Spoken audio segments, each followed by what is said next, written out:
দেখো বন্ধুরা, এই কড়াই তেল দিলাম। আজকে যে রেসিপিটা হবে সেই রেসিপিটা একটু তেল বেশি লাগবে।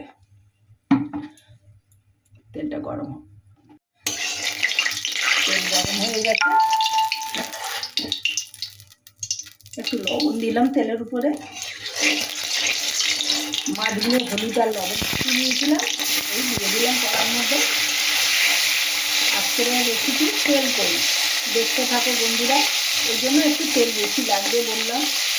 তেল একটু বেশি লাগবে। মাছটা ভালো করে ওলট পালট করে ভেজে নেব। দেখো বন্ধুরা, মাছটা ভেজে নিলাম। মাছ ভাজা হয়ে গেছে, এবার তুলে নিচ্ছি। তেলটা একটু বেশি দেওয়া আছে। শুকনো লঙ্কা দিলাম, একটু জিরে দিলাম, একটু পেঁয়াজ দিলাম। বেশি দেবো না, অল্প একটু পেঁয়াজই দেবো। তারপরে লবণ দিলাম, একটু হলুদ দিয়ে দিলাম। তারপরে এই যে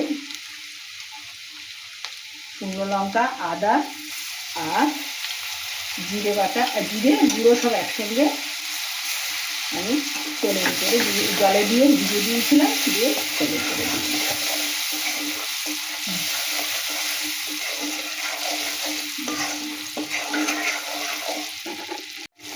দেখো, এবারে মাছগুলো এই মশলার উপরে দিয়ে দিলাম।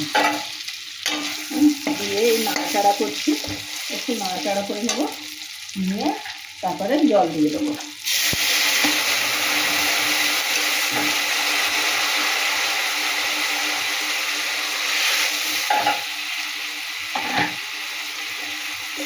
এটা আস্তে আস্তে ফুটতে থাকুক।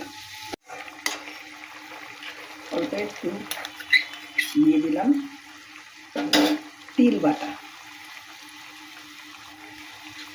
সামান্য একটু তিল বাটা দিয়ে দিলাম।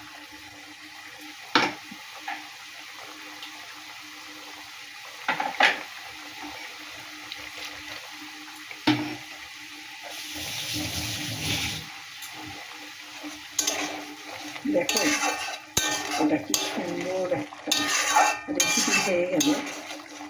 দারুণ খেতে হয় এই তেলকইটা। আর একটু দেখো বন্ধুরা, আমার তেলকই হয়ে এসছে। একটুখানি সর্ষের তেল ছড়িয়ে দেবো, কাঁচা সর্ষের তেল একটুখানি ছড়িয়ে দিলাম। দিয়ে গ্যাসটা অফ করে দিলাম, দিয়ে একটু ঢেকে দিলাম। দেখো বন্ধুরা, দেখো তেলকই রেডি হয়ে গেছে পরিবেশনের জন্য। তোমাদের যদি পছন্দ হয় তাহলে একটা লাইক কমেন্ট করে দিও। টাটা বন্ধুরা, তোমরা সবাই ভালো থেকো।